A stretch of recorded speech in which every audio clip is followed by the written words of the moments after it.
Today is going to be a very interesting podcast. Today I'm with Brooke Burton from the US. A little bit about the Middle Road. Middle Road OPC Private Limited is a one-person company. My name is Nishant Malhotra. I'm the founder. And the flagship brand is the Middle Road platform, wherein I discuss issues related to the society, predominantly from the Sustainable Development Goals. It's inspired loosely by the 17 Sustainable Development Goals, and it's got an e-publication online platform, e-learning section, and a consulting practice. Now, under podcasts, I bring in guests from around the world. We discuss issues which are related to humanity. These are thought leaders. As a thought leader platform, I try to integrate all the actors within the sustainable development sector or social sector to carve out the common themes which are impacting humanity. Brooke, thank you. Thanks a lot. You're from Michigan. We're both Michigan alums. So a very warm welcome to the platform. Thank you for having me, and go blue. So, Brooke, today, the whole agenda of what we are discussing is, this is the first time we are going to be discussing your entrepreneurship journey. The whole idea is to understand how different things affected you, how you grew up as a person, both when we discuss your previous background, and specifically right now the venture which you're doing, the People's Club. Very interesting name, because my pitch deck is also, I was trying to say, it's a people's platform where you're trying to build a community, you're doing things. Something which are very overlapping with the mission of my startup. You're focusing on art and culture. You're focusing on well-being. You're focusing on so many other things. Like you're trying to get people together. Start one first. How did you come to this idea? How did you come to the People's Club idea? And take us through your experience at Ross School.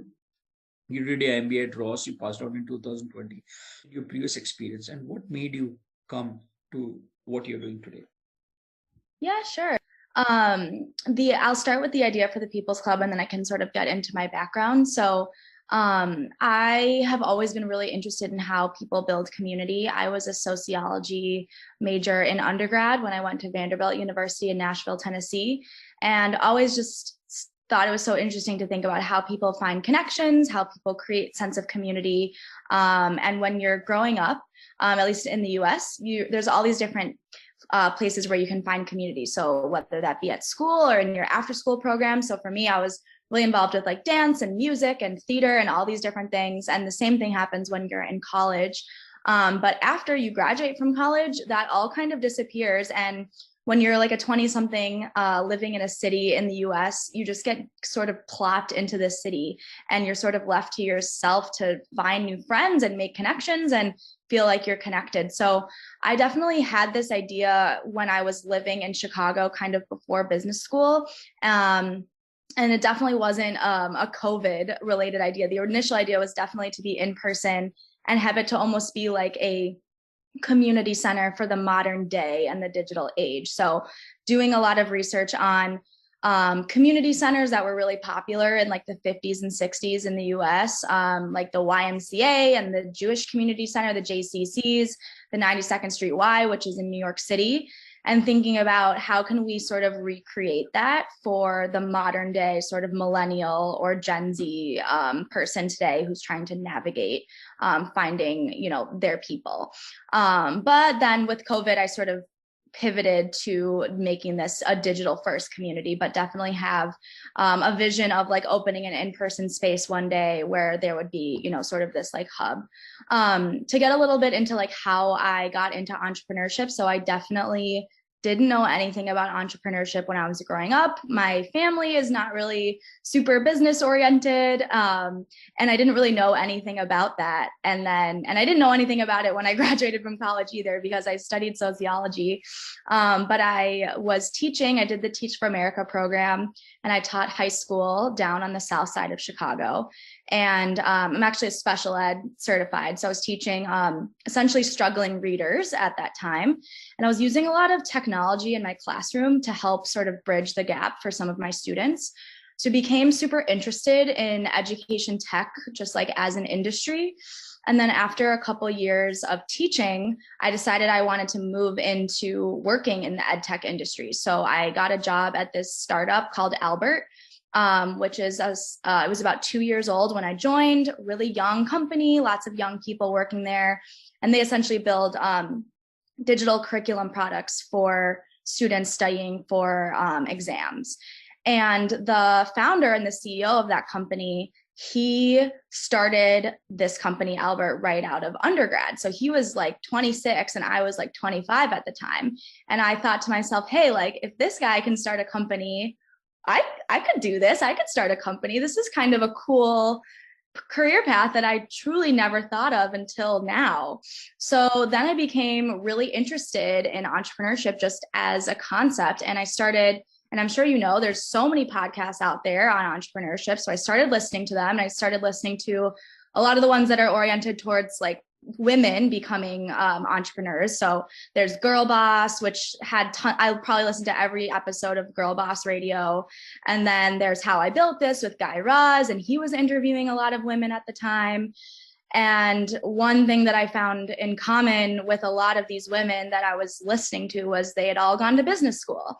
So I figured, well, if all of these people started companies and went to business school, I should probably do that too. And it'll give me a little bit of a, just the fundamentals of business before I start my own thing. So that's kind of when I decided I wanted to go to business school. And so I really focused on applying to programs that have a strong entrepreneurship like component. So that's kind of how Ross came on my radar. And the Zell Lurie Institute is like really well known for all their entrepreneurship programming. Ended up getting in, and then focused all of my energy while I was there on like understanding entrepreneurship. So I was really involved with this club called Women Who Launch, which is all about getting women involved in entrepreneurship and venture capital. I was also involved in this other club called Open Road, which is like helping social impact entrepreneurs all around the US. So I tried to really focus my energies on that. And then after graduation, I just was like, let's do it. Let's start this. Decided to just start my own thing and start the People's Club, and launched it just a couple months after I graduated in May. You talked about the influence of podcasts. How important do you think is the podcast industry now coming? The reason why I'm asking is that you heard a lot of podcasts and you say that influenced you. So what sort of skill sets were you looking for? Were you looking at something, maybe it could give me a guidance more on the technical side, or maybe it will just share a perspective, which is what you felt was a good mode of looking at the particular thing? Yeah, I think it's just hearing people talk through their thought process. And when you listen to a lot of podcasts about entrepreneurship, you just start to pick up on themes. So obviously hearing people talk about their failures, hearing people just say, just get started. You hear that all the time. And then also hearing people that have similar backgrounds to you talk about entrepreneurship. So I think there's something about actually listening to someone's voice that's really interesting. So like when I would listen to a podcast about like a woman who started a company, it almost felt like I was having a conversation with her, even though, I was just a listener. So I think that it feels I think podcasts feel very intimate. And you almost can like envision yourself having that conversation with the person. So I think they are important because and I still listen to a lot of podcasts. So it's important to me to continue to get that inspiration. And a lot of times if I am feeling uninspired, I'll like listen to an episode that I know inspires me just to like get that fire back. And there's like a couple of episodes that I actually will revisit because I feel like I relate to them so much. When you talked about education, you had your experience in Teach for America. You taught it. You also were in charter school. How did that experience shape you to what you're doing today? Did that play a very prominent role in building up the community? A little bit. I think so. I worked at a high performing charter school that was really modeled off of a lot of like business oriented practices. So for example, we had performance-based pay and this is very controversial, and I'm not advocating for this or against it. This is the environment I worked in.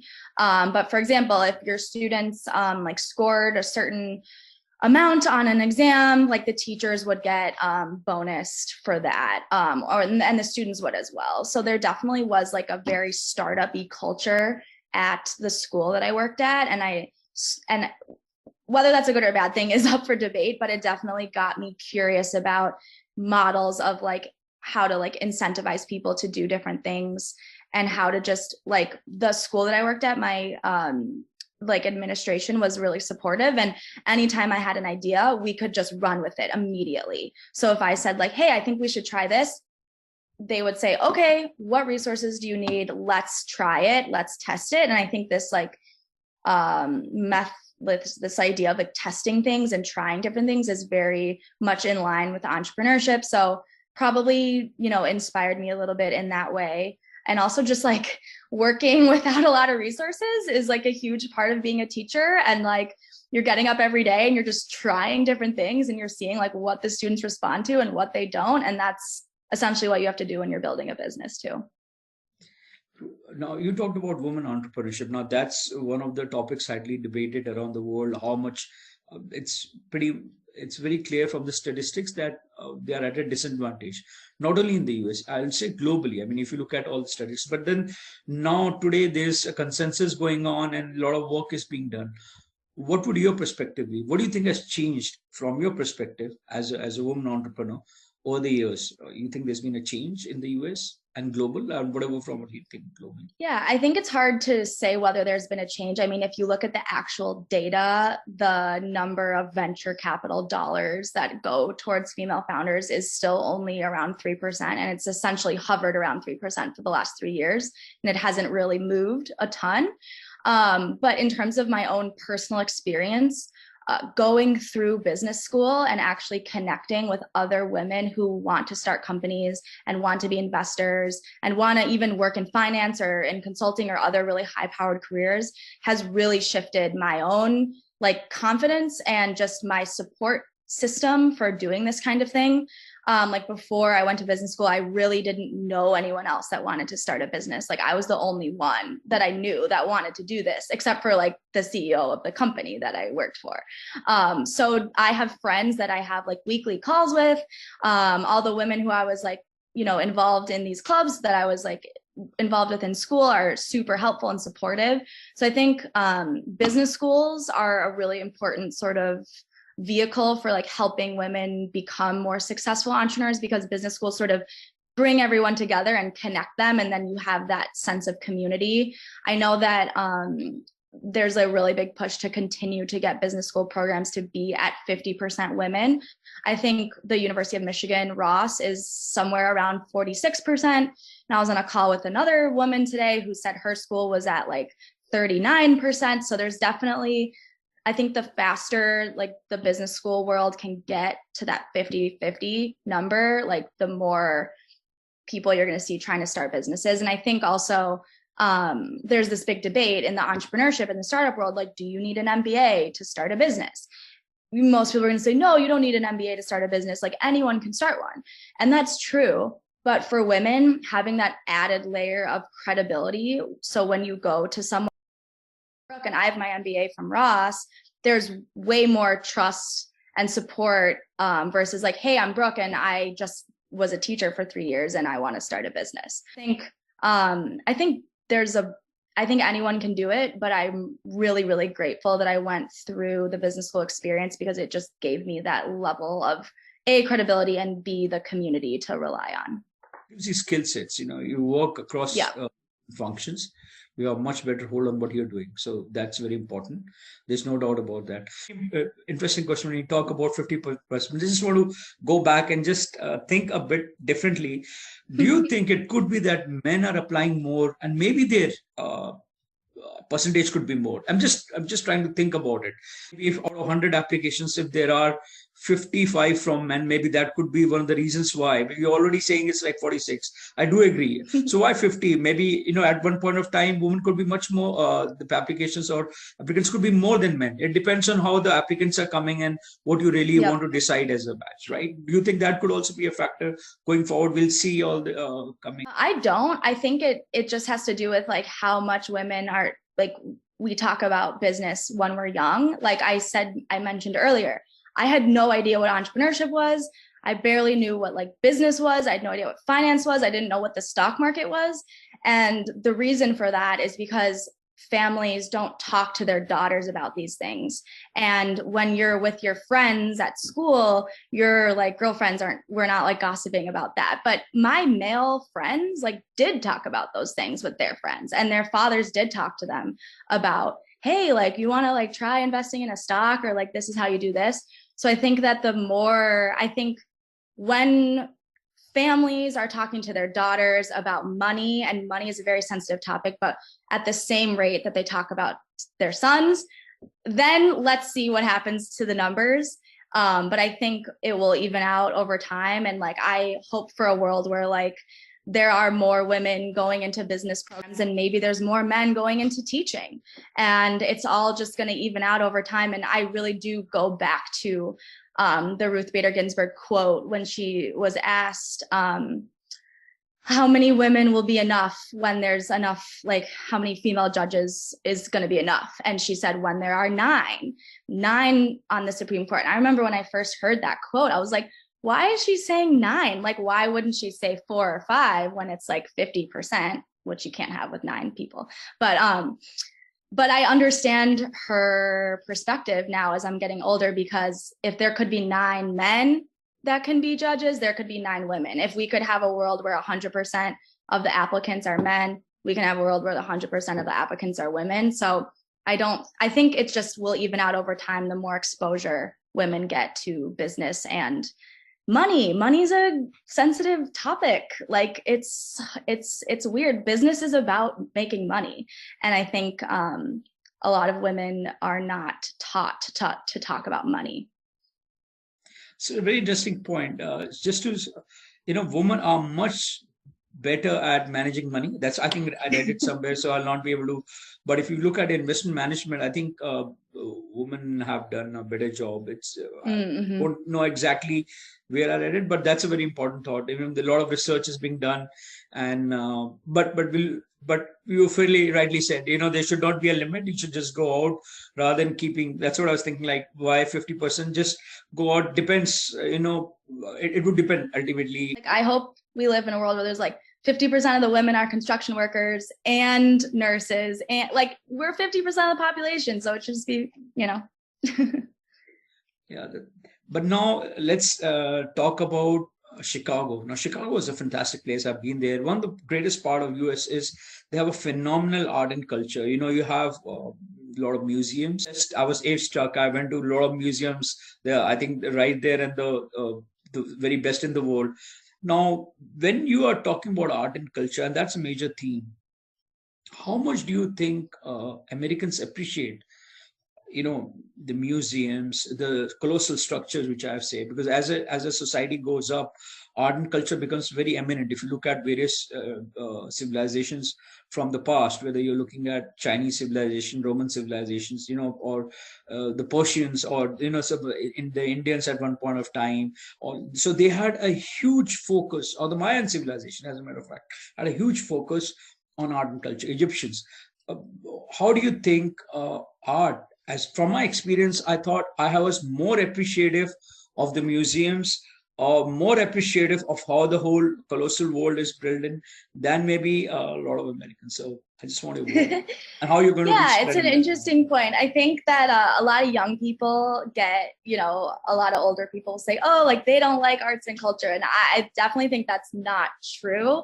I think that there's just potentially been like a misconnection sometimes between the institutions that are putting on these events and then like the young people who want to be involved. So when I first started the People's Club, I did a little bit of research on this, and I found a really interesting stat that's really stuck with me, which is that people under age 35, among the percentage who say that they want to go to museums, 35% say they don't go because they don't have someone to go with.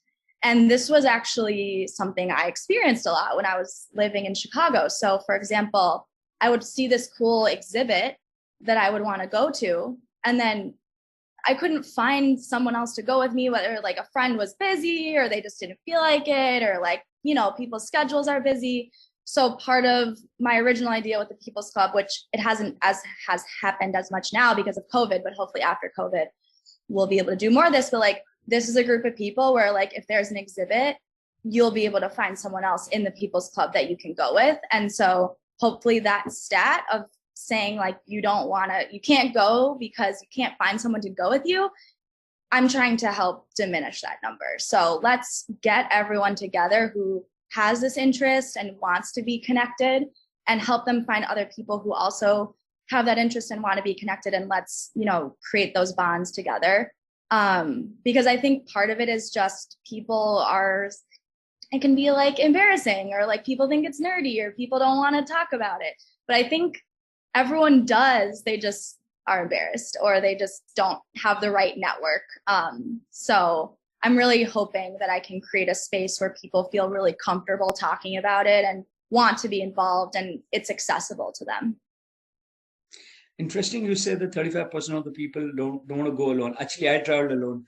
This is something which was there. I mean, something that touched my heart was when I was much younger. I mean, in my 20s, and I used to go out if somebody wasn't there. And then in episodes happen, and I said, okay, if we start waiting, then things won't go. And I started traveling alone. Yeah. No, and it takes a certain personality type too. Like I'm also comfortable going alone, but some people don't want to. So it just depends on the person. Maybe as you progress, then you can travel. I mean, of course, at your age, you like to go with friends. I completely agree. I mean, that, but I was just as you roll. Okay. Now, what I really, Chicago, there's something which is very majestic. There is the art museum. That's one of the biggest, largest museums. Am I correct? I was not, the Art sadly, Institute. I could not. Yeah, Art Institute, I think. Yeah, this is one of the places which I couldn't go in. Now, coming back, what steps are you taking to build up your business? Now, when you're put on your business, you're building a community. Would you like to share what are the pathways ahead which you think are helping you? What are the enablers? What are the things which you think, okay, these are very critical. Let's do these parts. These are like the KPI indicators which we want to put in. Yeah, those are good questions. So I think one thing I'm really focused on is, obviously building up the membership base. So how do I find people that want to become involved and become members? Because we operate on a membership model. So people pay to become members of People's Club, and then they get access to our communities or access to our events. So finding different partners around the city that might help with that. So essentially like partnering with different organizations that maybe have a larger audience than I do. So for example, in March, I'm putting together this like food and art event that's going to be all day long on a Saturday. And you're going to be able to like take an art class, and then we're going to do like a cooking class. And then there's going to be like a meditation workshop. And then there's going to be a cocktail making class, kind of all combined. And I'm partnering with this, really awesome like food blog in the city that's like helping me put that on. So trying to leverage like others, like the audiences of people that are, much larger than me and that have been around longer, to just build out that reach. And then also partnering with just different like things to do, blogs and, media companies around the city. So lots of people who are interested in these kinds of things are like signing up for different newsletters. So getting on their radar. And then again, it's a little bit tough now with like the museums being closed, but most of the time, or like museums have memberships. So if trying to come up with partnerships, for example, if you're a member of X museum, maybe you get a discount on People's Club, and just kind of trying to create collaborations with different institutes around the city that might have a similar, demographic that I'm going after. Since you began your journey, it's been what, about a year? I would say since I launched. Yeah, I mean, officially launched the business in September, but I started thinking about it back last February. So I guess it has been a year of at least thinking. How would you rank? Are you satisfied with what you have? So when I talk about entrepreneurship, one is your passion. You're really passionate about doing something, so you really want to do that. That's good. And now there are certain, benchmarks which you have kept, which you would have kept, you would have said, okay, this is something which I know. Now, how would you rate that? How do you think the passion, because community involvement is a huge positive, not only for the society, because Americans love community. America is a lot about community. That's the core culture of America. Am I correct? Would I will stop. Yeah, I think so. Yeah. But Absolutely. we're also very individualistic. So sometimes we don't put community first. Yeah, but what I'm trying to say is that this gives you a great chance to get people connected, at least to come on a course, because individualistic people would come, try to connect people with who have similar themes together, and that itself gives you a platform here to connect with people. Now, looking at what happened during the COVID, what do you think things have evolved over a period of time? You're very happy. Is that what you started off? You took a presumption and then you open up the business. How do you rank that Yeah, experience? I think that there's definitely like an in-person component that I'm really excited about in the future. I think there is a little bit of a cap on like how much community you can really create with virtual events. So I'll just give you examples. Like we do a lot of cocktail making classes, and at our cocktail making classes, they're really fun. We drink, and we usually have like, 2 to 3 drinks by the end of the event. And sometimes we stick around on Zoom and keep chatting, but if we were in person, we probably would stick around for like hours. But you only do it on Zoom for maybe 15 minutes, 30 minutes. Or if we were in person, maybe we would be doing the cocktail class and then you would go to another bar afterwards and keep talking, or maybe you would go to a concert afterwards, or there'd be just, I think it would just be more natural. I think it's sometimes can be hard on Zoom. You're doing something really fun and then the video just shuts off and you're like, okay, bye, so I think that some of that more natural, just conversation, natural free flowing will happen more when we can be in person, which I'm excited about. I've also just launched like a new little mini program, which is called like coffee chats, where I'm essentially matching members with one another and they can set up a coffee meeting to connect and just have a one-on-one conversation. So we have some of our members this month who've gotten matched, and then they're going to get to know each other, and then maybe they'll see each other at the next People's Club event. So just trying to come up with ways for people to still find connections on Zoom, even though I think it is hard. I think there's definitely a lot you can do, and I've tried to do those things. Like, for example, at every event, I always have everyone say their name, say what neighborhood they live in, and then we do like an opening question. And while sometimes those icebreaker questions like take a long time and maybe we don't need them every single time, I think it's really important to keep them, because when we're on Zoom, if you don't do that, it just is weird to like just come onto an event and just start, and you're just all these like little boxes behind the camera. So I've tried to implement some of those policies to like create that sense of connection, even, through Zoom. But again, like I said, I think there's only so much you can do. And I think that there's certain things that will just be a little bit better when we can meet in person. True. I mean, yeah, you're right. I forgot that what I was meaning. There is a restriction right now, and in spite of that, if you've been able to communicate, that's great. I mean, just think about it, how exponentially it will grow when you start meeting in person. And this reminds me that I should attend one of your events. I mean, people from around the world can attend, right? It's not only for people from Chicago. So I was going to say, unfortunately, Yeah, I don't let people come if they're not from Chicago. So I oh, okay. actually have had, Okay. friends of mine who live in Washington, D.C. or who live in New York. And they're like, Brooke, I want to come to your next thing. And I'm like, I love you, but you can't come. And the reason why, there truly is a reason. And the reason is because I really believe proximity is important for creating community. And we have so many places where we can create community with people that don't live near us. You can go on Facebook, you can go on Instagram, you can go on Twitter, you can go to a million places. But this idea that you're actually meeting your neighbors, meeting people who live where you live and are going to be voting on the same things that you're going to be voting on, that are going to be dealing with the same struggles in your own hometown that they're going to be dealing with. I think that's really important. I'm really focused on like hyper local. So I also only work with vendors that live here. So for example, like for all my cooking classes, I only work with like Chicago-based chefs, or for my cocktail classes, I only work with bartenders who currently live in Chicago. And I've had inquiries from people that live in other states. Like, for example, there was this awesome person who wanted to do a cooking class and she lives in Atlanta. And I almost was like, yes, because she's great. But then I was like, no, you got to stay true to your core. And like when you're starting a business, you have to put some barriers around what you're doing. Otherwise, you can go in a million directions. So for me, just having it be Chicago only is one way I can do that right now. So Nishant, when we expand to India, you can definitely come. Yeah, sure.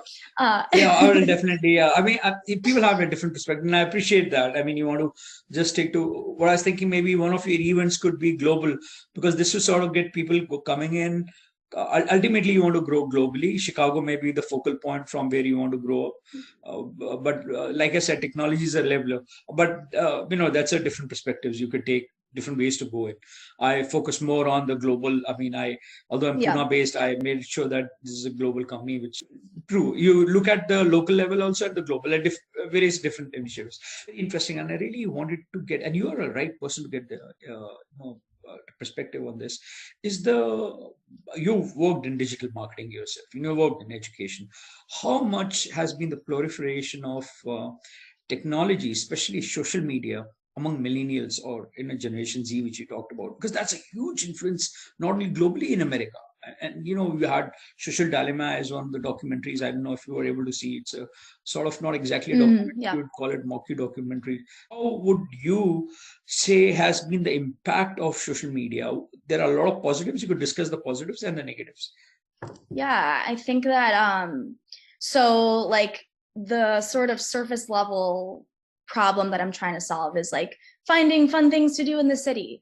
But the deeper problem that I'm trying to solve is, loneliness, anxiety, isolation, and there's so much research out there about how much social media has contributed to increasing levels of loneliness and anxiety among millennials. So there's like a common study that I cite a lot, which is that 30% of millennials say that they feel lonely always or almost always. That's a lot. That's a really high number of people who are saying that they feel lonely always or almost always, or frequently feeling lonely. And I think, it's just like we date online, we make friends online, we communicate, we share our opinions online. And I'm really trying to push back on that with the People's Club. And that's why I'm like excited about the in-person component in the future. So like one thing that we do at People's Club is we do these cocktails and conversations events where we essentially have a drink and then we talk about a topic. So we did one for Thanksgiving. Like we had a professor come in and talk about sort of the myth that we, talk about in the US around Thanksgiving. We did one for MLK Day.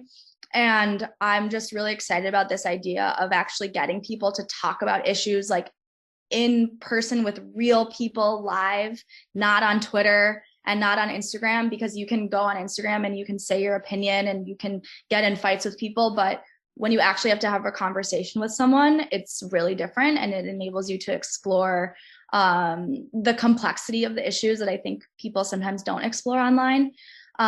So that's like my real true goal that I want to see. Like if I could know that because of conversations that have happened at the People's Club, someone's opinion has changed on something, that would mean that I've been successful.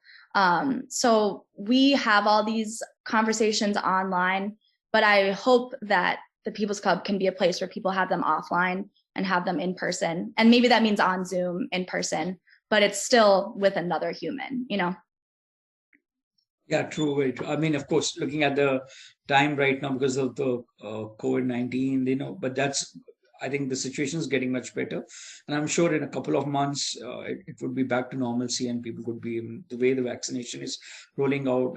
I read about 200 million vaccinations have already been secured. That's what President Biden talked about. So I think we are at the end of the road and I hope so. Yeah, end of the tunnel, whatever. But absolutely correct is that the in-community involvement, not only in America, it's across the world. So that's a global issue. I would say that's a global issue which is affecting humanity now.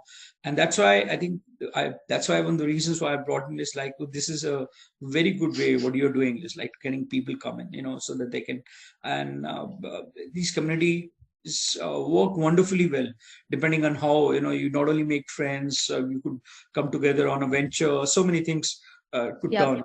So, Yeah. And there's a lot of research out there that shows that the more involved you are in the community, the happier you are. So just like seeing regulars somewhere can make you happier. Like if you come to People's Club events and you see the same people over and over again, that can actually improve your happiness without even anything else. And like there's a book that I'm really inspired by. You might find it interesting. It's a little bit academic, but it's called Bowling Alone. And it was written by Robert Putnam, who's a really famous sociologist and political theorist. And I think he works at the Harvard Kennedy School now. But this book came out in the late 90s. And it's all about how our society has essentially, like, we used to be in bowling leagues. We used to hang out with people that were different from us in different places. So whether that was bowling, poker, little bands, community plays, community newspapers. We used to do all music those festivals, festivals, shows, volunteering. People used to do all those things and we don't do them anymore. And it's impacting our social and emotional health. Like this is a way down the road thing, but like, could there be a People's Club newspaper one day where people like write about topics going on in Chicago? Or could there be a People's Club band where we play like a silly concert like every couple months, and someone plays piano, someone plays guitar? Like we don't have I think a lot of people don't have that, like that connection that people had in like the 40s and 50s in this post-war time in the US specifically. And I haven't looked I've studied mostly what happened in the US, but I would be, I think it's probably safe to say the same thing has sort of happened in, globally as well. Yeah, true. Music is going to be a major theme from what I'm doing. And it's been what I saw a TED talk, and you're pretty true, is like building a community, and the community uh, all our lives, if you see how we've evolved, is you have lived in tribes or we've lived in a community, and that has been broken. This British guy, very interesting talk. I played it on my platform also, and he talked about how he came out of his depression, or how he was. How they built in a community. Nature helps. Going out for a run or being, but community has a wonderful effect, no doubt. We are tuned in by our mind. And since you talked about sociology, you have done your degrees in. How would you rate that as a undergrad degree, which you took to doing it to do what you're doing today? That would have played a fundamental role. And how do you think the society has evolved from your perspective, from your lens, not only in America but globally? How are we changed? One, of course, is we don't connect with each other. We are more tuned to connect digitally. That is one aspect. But what would your views be on those? Yeah, I think, well, first of all, I think it greatly impacted me and what I'm doing now. I think when I discovered that sociology was a thing, I was like, oh my God, this is the coolest like field of study. I didn't know that, like, these are all the things, these are the questions I already have in my brain. And now there's actually people who research it. So I was like, fell in love with it when I learned about it. But I think something that I think about a lot in terms of like what's changed, and this is even something that's changed like from my childhood until now, is a lot of our culture that we take in. So like movies and music and TV shows and other things, even sports, everything now is so individualized. You can watch it anytime, you can stream it anytime.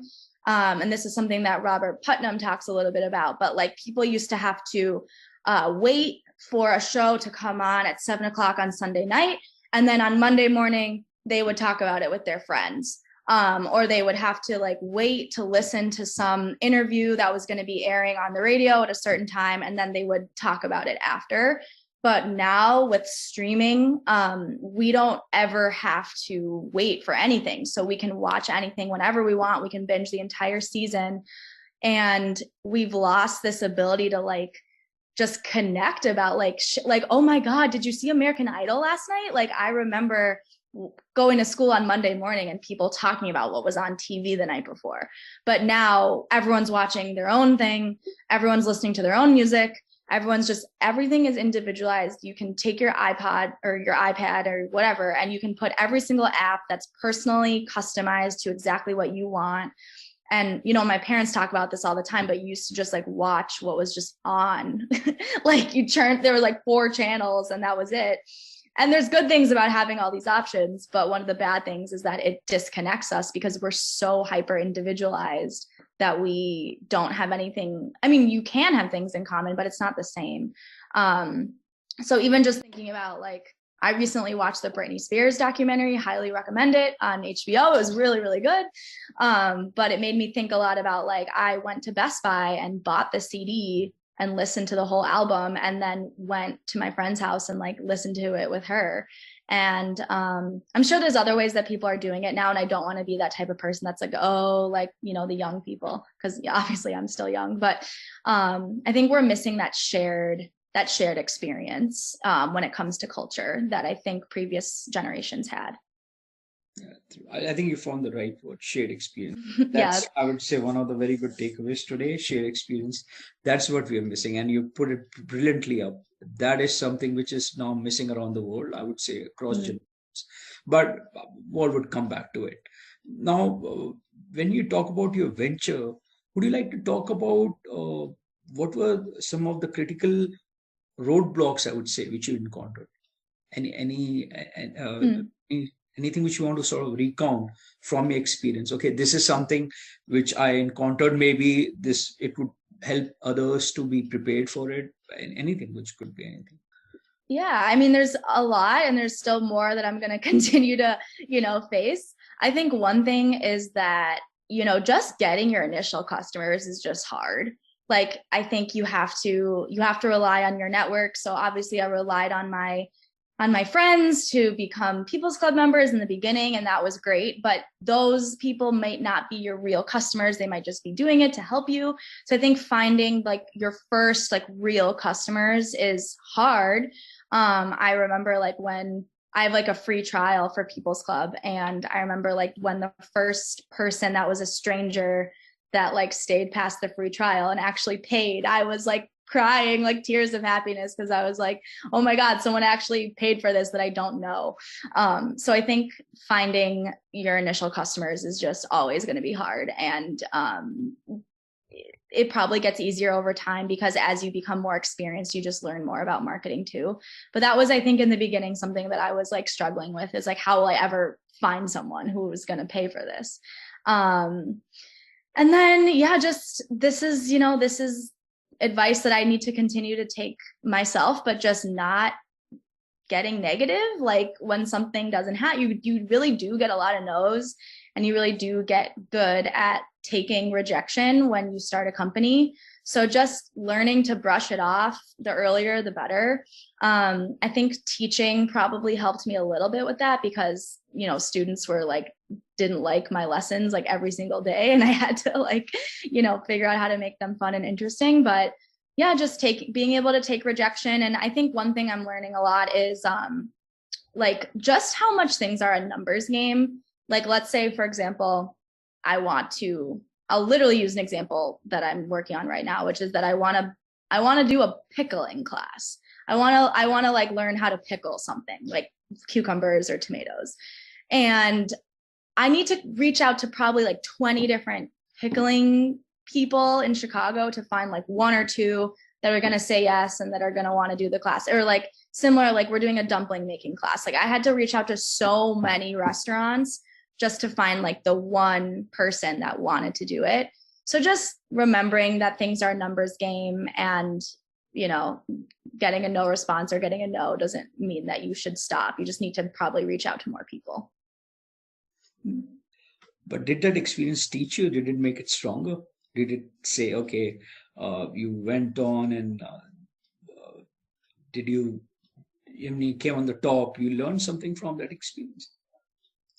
Yeah, I think I learned that you just need to like it's like marketing 101. It's like you have to, how many, like top of funnel, to use like a business term, like your top of funnel has to be really big just to get like some people to click your email, and then some people to actually get to the part where they're going to sign up for the credit card and put their credit card information. And some people are going to exit then, and they're not going to sign up. And then how many people are actually going to enter their credit card information and actually sign up? Like, you just have to get in front of so many people in order to get that one customer. So really understanding, like, and here it comes back to like business school, but like customer acquisition costs, it matters a lot. Like the lower you can get your customer acquisition costs, the better.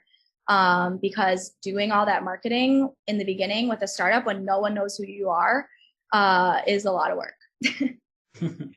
But one thing I really like about your model is that you started with the paid version. I mean, for example, mine is everything is free. So people do a different approach. But, getting somebody to pay right in the beginning is a very good strategy also. I mean, people follow a different one. Although you start off initially, you might be having a few hurdles, but over a longer term, it becomes much easier, right? Once you have already started with that model. Yeah, and I really wanted to. Well, we do have a 1 week free trial, so anyone can sign up and try a class, but they still have to enter their their credit card information to at least do the free trial. But yeah, one of the reasons why I wanted to make it paid right away is because it helps me find the right people. The people who are willing to pay for People's Club are the right customers because they see this as a value add in their life. Whereas if you have something for free, you really don't know if they're your right customers. Like finding your right customer is really important, and your right customer is going to be the one that's willing to pay for your product. So I think it helps me kind of filter out who's the right customer and who's not, because if it was free, I would have no idea. Yeah, very interesting. I really love the way, your thought process, what you put in. I think it makes really sense. But just let me ask you a very personal question. When you started it, did somebody encourage you? Did somebody discourage you? How did it pan out? Who would you say, okay, these are small steps? Small things at a very early stage are monumental steps as you look back in time. Yeah, you definitely need people who are encouraging you. So super grateful for my partner who I met at Ross and who has been very encouraging. And that's really meant a lot to me, and a couple other like close friends. But there are a lot of people who definitely think I'm kind of out of my mind and are not understanding, like, why are you doing this? Like, you just graduated from business school. You could be getting this great job where you're getting paid a lot. Like, why are you taking this risk? But you have to have a couple people in your corner cheering you on. But you also have to just remember that not everyone's going to understand your thought process and what's going on in your mind. And I think something that I really just had to come to terms with was like, I only have one life, and if I want to take this chance, like, now is the best time to do it. I'm not married. I don't have a kid. I don't have huge financial obligations. So I can always get a job. I can always go back into the job market and like do something else. But, and then with COVID as well, like the opportunities were, not as good as they would have been. So I didn't feel like I was walking away from something huge. And yeah, just, and I also I wrote my business school essays about starting a business. Like, that's what I wrote my essays about. That's why I went to business school. So if I was going to really be true to myself, I knew that I needed to do this, or that I wanted to do it. And many people don't understand that, and probably will never understand that. And that's fine. Like, a lot of people went to business because they wanted a certain job upon graduation, and that's what they wrote their essays about. And that's great, and they should pursue that.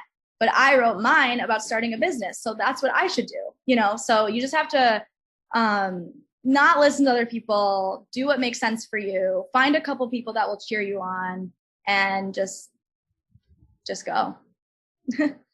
That's just follow your heart. I mean, that's if you want to do it. Some of the greatest business ideas have come in when people just followed on what they really want to do. Ultimately, if you're going to be defining a systemic change, or if you are looking at a mindset change through your work, that takes time. And it does, yeah. Yeah, and later on over a period of time, that's going to come up as a discussion, and I'm sure you'll be very successful. Now, when you talk about, let me just, yeah. So let me just ask you another question, and it's up to you whether you want to share this or not. When you think on a long term, I usually don't ask this question. And whenever somebody's asked me, also, I've said, okay, life is too uncertain. I don't want to make some goals because if you're not going to achieve them, you're not going to be. But on a very holistic, on a very broader perspective, have you thought about, okay, this is what I want to see my company grow in 5 years down the line, 10 years? Just a very broader level. Would you like to share that? Yeah, no, I mean, I really have. Like, the big vision that I have is like the People's Club is the go-to place where young people connect to their community. And there's locations all across the country. There's one in Chicago, there's one in Austin, there's one in there's LA. I see it like the most successful version of this business would be that. And there's co-working spaces that have sort of done similar. So like modeling a little bit off of WeWork or off of the Wing, which is like another like women's co-working space, or other communities that have kind of popped up. I think there's a model there where you grow in a certain region and then you grow nationally. So yeah, that's what like the fully fleshed out version would be, and that'd be really cool if that happened. Okay, the Wing, this another all woman power is coming, right? You're talking about co-working space now. Okay. Yeah, the Wing is a women's co-working space. Now, I'll, before we come, I'll just ask a couple of questions which are personal from your experience. Now, America is a very lovely place, very beautiful in terms of architecture. It's blending nature within the societies. So, if you've traveled around the whole of US, which city, which according to you, which you either rank in architecture as one of the most spectacular, or it could be just because, or it could be like Denver, which is I've not been there. I heard so much about it. It's very picturesque. It's very, surrounded by a wonderful landscape. How would you rank cities? Would you like to talk about like that? which cities do I Yeah, just which cities personally like like? really hit you, either in America and if you've traveled abroad, which ones? And what connection did it make with you? What are the Well, values? I love New York City. New York is one of my favorite places to go. My family's also from New York, so I have that connection, and I grew up, visiting New York. And I think there's something about just the fact that it is this hub for, like, I love the arts. So just there's so many people who are pursuing art, pursuing acting, pursuing music, who move there, and fashion and art and like writing. And acting, there's just this energy there that I think just the fact that all of those talented people all live in one very highly concentrated place, you just feel it and it's palpable while you're there. I'm also kind of a little bit of like an urban planning nerd. So it's kind of like, I think New York is just a really cool example where, the grid and the different neighborhoods and the fact that Central Park is in the middle.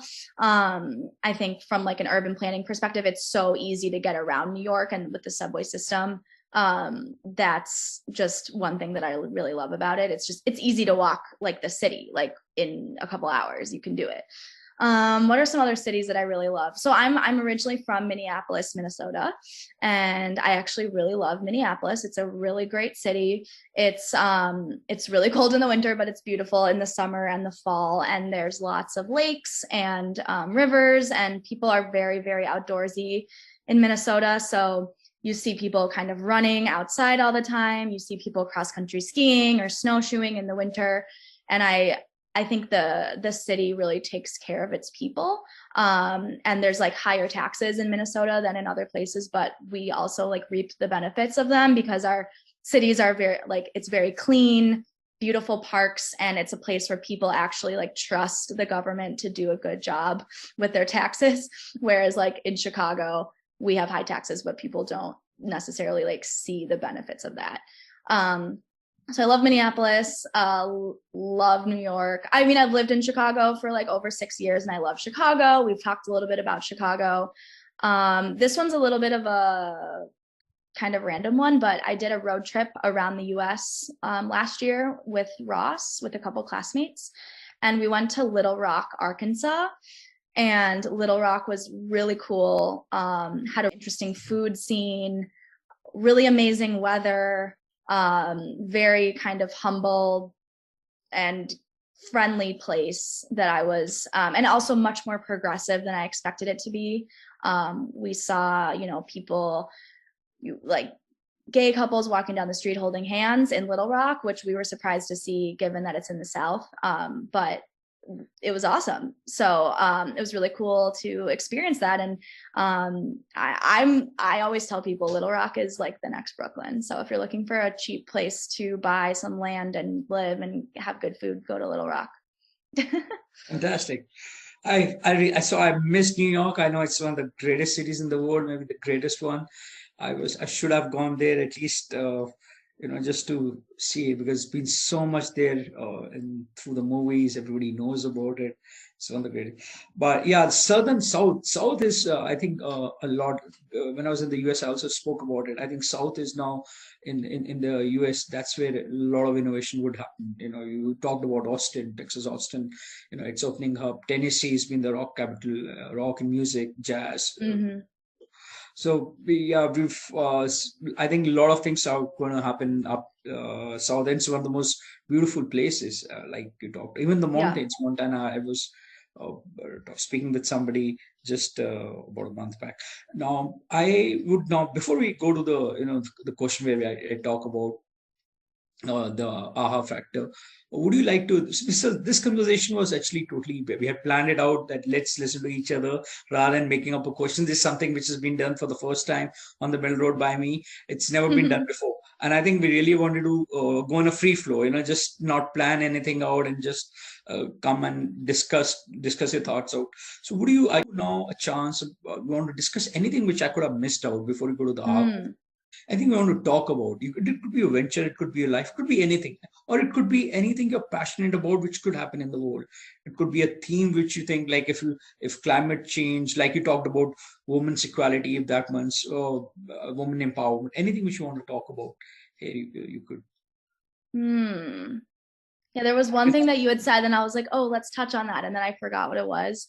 I guess the one thing that I'll talk about, like specifically with the People's Club, that I'm excited about is I'm trying to build out this nonprofit of the month program, where essentially each month I highlight like a different nonprofit that is Chicago based and is doing something to solve a problem here in the city. And I think I'm just really curious to see how it lands. And I know that there's an appetite for learning about these things. And I think one thing we didn't really touch on was like how the death of George Floyd and all the Black Lives Matter protests have sort of impacted what this business maybe is or isn't.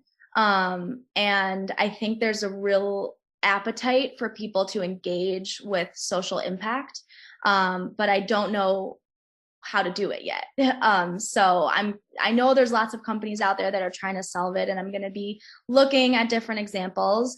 But that's something I'm really passionate about, is like, how can we get people to learn in a way that's a little bit not intimidating and open, but also at the same time create like a welcoming space for people who are coming at these issues from different levels of experience. Like I would say some of our members are really active and really read a lot and really know what's going on. And we definitely have some members that like maybe aren't as involved, and maybe the first time they've thought about these things is at a People's Club event. So I'm just in general really curious to see different innovations in this space. I know there's like some companies out there that are like, have a conversation about X, Y, or Z. So I'm just, if you ever see any of those, definitely send them my way. And I'm going to continue to figure out how to do it over here too.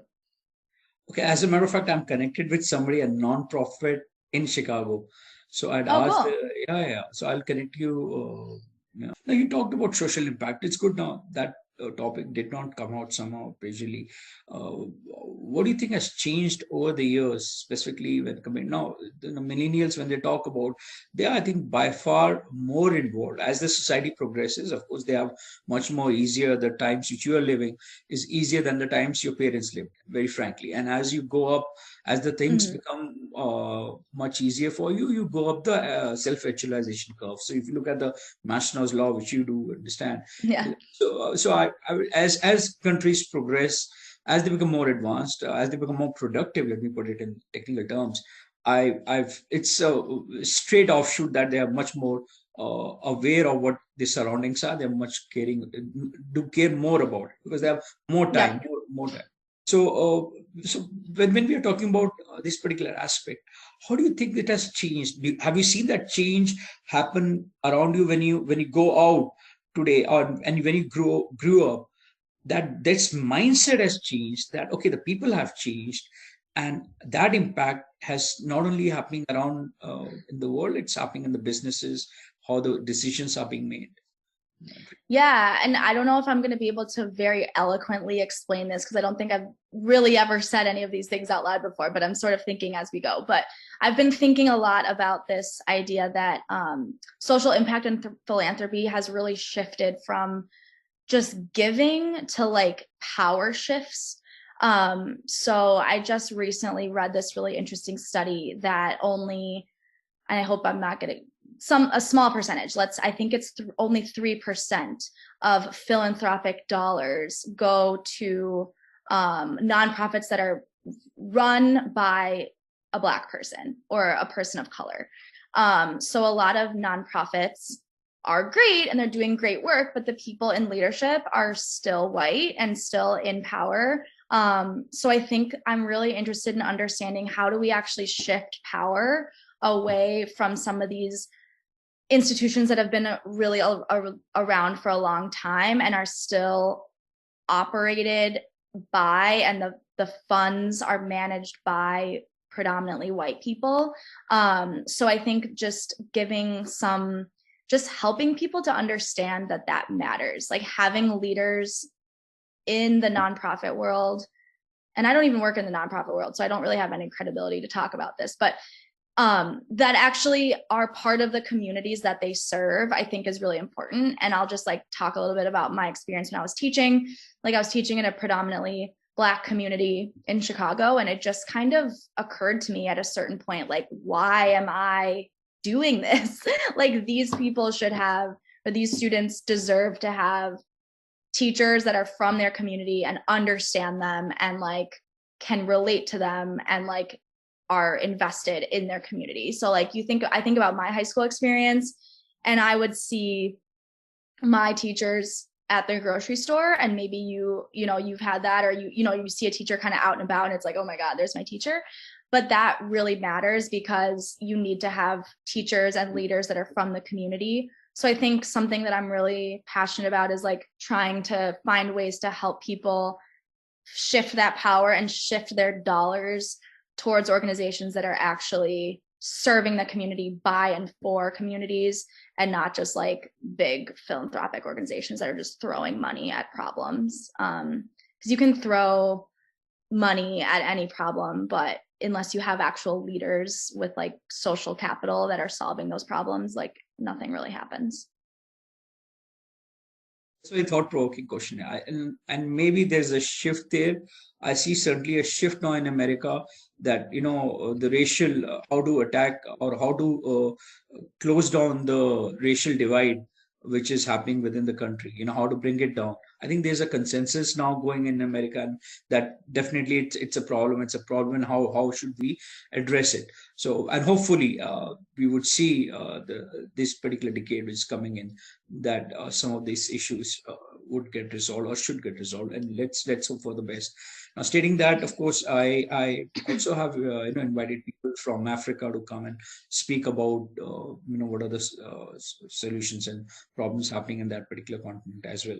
So we are, but I really love the book which you talked about. You spoke about a book. Could you just name it again so that for the audience they could also you repeatedly spoke about it. The Bowling Alone book?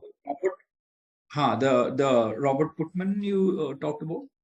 Yeah, Yeah. Bowling Alone. The name of the book, Big Lebowski. I mean, that was a huge influence, and that sort of revolves a lot along the bowling alley. Now, coming to the yeah, I mean that movie. I mean, it was a phenomenal movie. Fantastic to have you. I really appreciate you being a guest here. Sharing your views is so important to know how people are now coming up in America. How do they think? How the thinking has changed over a period of time. And I really appreciate that you're taking time off and you're talking about your venture. Now, when as a question, and then you can add if you want to, speak about anything. But as uh, aha question, is there any moment which you like to share, any experience which brings a smile to your face, which you think, it could be from your personal life, it could be from anything, for the audience, and any message you want to see as a young leader, any experience which comes to your mind, which brings an aha moment, which you want to share with the audience, and any message you want to share. Yeah, I mean, the one that sort of brings a smile to my face, which is, it's nothing like significant, but I helped put together like a conference at Ross that was specifically for women interested in entrepreneurship and venture capital. And we brought in all these speakers and we had a lunch, and we actually like went so far as to make sure the lunch was catered by like a female caterer, and the snacks were like female owned banana bread company for the snacks. Like every single thing we did was empowering women. And just to see so many people coming together to support women who are really trying to change this system and break down barriers and help each other was really like a turning point for me in my like business school career, my small 2-year business school career. But I would just encourage anyone to get involved with things that inspire you and not that are cool or that are, gonna bring the biggest paycheck. Like whatever inspires you, get involved, find the other people that are inspired by those things. And I think just learning by doing is like the best thing that you can do. So like I did the conference 1 year and it was fine, but then I did it again the second year and it was like way better. And then the group that did it this year was like way better this year. So it just takes time to build things and you just have to be patient. But if you're working with people that are inspired by the same things that you're inspired by and you feel like you're working towards a common goal, I think when it comes to your career, that stuff is really important and it helps you clarify in your mind like what you want out of your career as well. So thank you for sharing, for giving time and talking to the middle road. I really appreciate. I really wish you the best. I think you're doing something which is pretty substantial, which has itself got a social impact, and these things take time. And I think you're walking exactly on the right step. And I'm very happy that you actually did not take up a job and you're following your. So this is something which I would say is. I mean, everybody has his own judging criteria. You should follow what matters to you the most.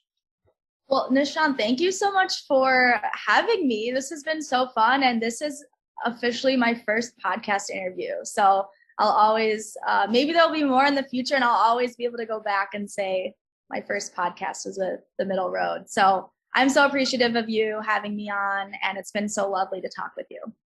So my pleasure.